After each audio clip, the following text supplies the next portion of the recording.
उत्तर प्रदेश में UP TET 2021 के primary level के विवादित प्रश्नों को लेकर के सचिव परीक्षा नियामक प्राधिकारी कार्यालय को अभ्यर्थियों के द्वारा एक ज्ञापन सौंपा गया है, जिसे आप स्क्रीन पर देख पा रहे हैं।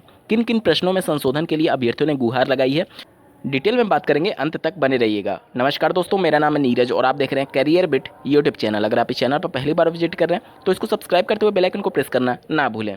आप स्क्रीन पर देख पा रहे होंगे विषय टीईटी 2021 में विवादित प्रश्नों के उत्तर सही करने के संबंध में। यहाँ पर पीएनपी को पूरी सूचना से अवगत कराया गया है कि स्पेशल अपील 93 नंबर जो कि 2018 में श्री मोहम्मद रिजवान अंसारी जी के द्वारा माननीय इलाहाबाद हाई कोर्ट और फिर लखनऊ के डबल बेंच में ले जाया गया था, उसमें माननीय कोर्ट के द्वारा जो फैसले दिए गए थे उसके अनुसार जो रिवाइज्ड आंसर की जारी की गई है वो तर्क संगत नहीं है। इसमें किन प्रश्नों को आधार बनाया गया, आप पहला देख सकते हैं। निम्नलिखित में ग्रंथियों के आधार पर व्यक्तित्व के विभिन्न प्रकारों की चर्चा किसने की है। वर्ष 2017 में कैनन और क्रैशमर को दोनों को सही मान लिया गया था माननीय कोर्ट के आदेश के बाद से, और इस बार सिर्फ कैनन को ही उत्तर माना गया है। इस वजह से अभ्यर्थी मांग कर रहे हैं कि दोनों विकल्पों को सही करते हुए इस पर कॉमन अंक दिया जाए। दूसरा प्रश्न जिस पर अभ्यर्थियों ने पीएनपी को अवगत कराया है, आप स्क्रीन पर देख पा रहे होंगे, मानसिक उद्वेलन प्रतिमान का प्रयोग निम्न में से किसके शिक्षण हेतु किया जाता है।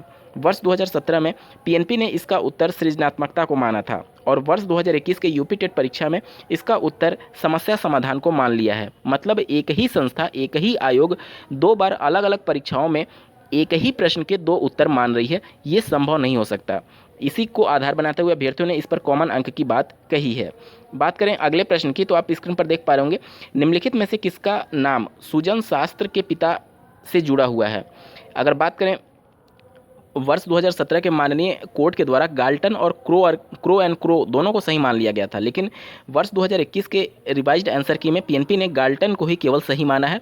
तो अब माननीय कोर्ट के फैसले के आधार पर पीएनपी से अभ्यर्थी गुहार लगा रहे हैं कि दोनों विकल्पों को सही मानते हुए कॉमन अंक दिया जाए। चौथा प्रश्न जिस पर अभ्यर्थियों को आपत्ति है, आंख की किरकिरी होने वाले से संबंधित है। वर्ष 2021 के रिवाइज्ड आंसर की में इसका उत्तर पीएनपी ने अप्रिय लगना को माना है, जबकि वर्ष 2017 के माननीय कोर्ट के फैसले के बाद से पीएनपी ने कष्टदायक होना और अप्रिय लगना दोनों को सही मान लिया था। तो अभ्यर्थी ये गुहार लगा रहे हैं कि दोनों विकल्पों को सही मानते हुए इस प्रश्न पर भी अभ्यर्थियों को कॉमन अंक दिया जाए। पांचवा प्रश्न जिस पर अभ्यर्थियों को आपत्ति है, आप स्क्रीन पर देख पा रहे होंगे, लखनऊ समझौता 1916 किन दो के मध्य हुआ था। और यहाँ पर मैं आप लोग को दिखा दूं कि नीचे आप देख पा रहे होंगे परीक्षा नियामक प्राधिकारी कार्यालय का स्टैंप लगा हुआ है, यानी उनकी रिसीविंग हो गई है पीएनपी कार्यालय में इन विवादित प्रश्नों को लेकर के।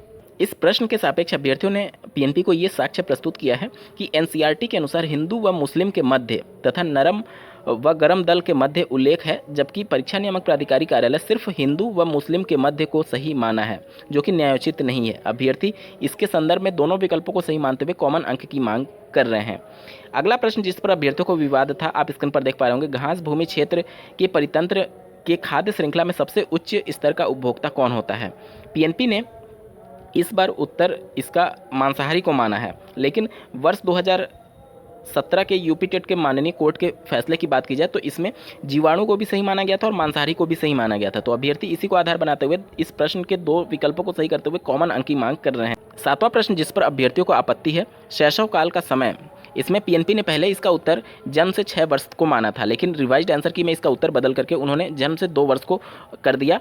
आप स्क्रीन पर देख पा रहे होंगे अभ्यर्थियों का ये कहना है कि एनसीईआरटी में कई विद्वानों के द्वारा अलग अलग बताया गया है शैशव काल की अवस्था को, और इस वजह से अभ्यर्थियों ने ये गुहार लगाई है पीएनपी से कि जन्म से 6 वर्ष और जन्म से 2 वर्ष दोनों को सही मानते हुए इस पर भी अभ्यर्थियों को कॉमन अंक दिया जाना चाहिए। अभ्यर्थियों ने पीएनपी को ये अवगत कराया कि विषय विशेषज्ञों से गंभीरता से इन सभी प्रश्नों पर फिर से एक बार विचार करके फिर से रिवाइज्ड आंसर की जारी करते हुए फिर से रिजल्ट में संशोधन किया जाए, क्योंकि 7 प्रश्न ऐसे विवादित हैं जिसमें पहले ही फैसले हो चुके हैं और जो प्रश्नों में फैसले नहीं हुए हैं उसमें अभ्यर्थी लगातार साक्ष्य प्रस्तुत करा रहे हैं एनसीईआरटी का, और पीएनपी से ये गुहार लगा रहे हैं कि इन सभी प्रश्नों का उत्तर बदलते हुए फिर से रिजल्ट की घोषणा की जाए, ताकि जो अभ्यर्थी 1-2 नंबर से यूपी टेट 2021 में फेल हो रहे हैं वो सभी भी यूपी टेट 2021 में सफल हो सकें। इस वीडियो को देखने के लिए आपका बहुत बहुत धन्यवाद। भगवान करे आपका दिन शुभ हो।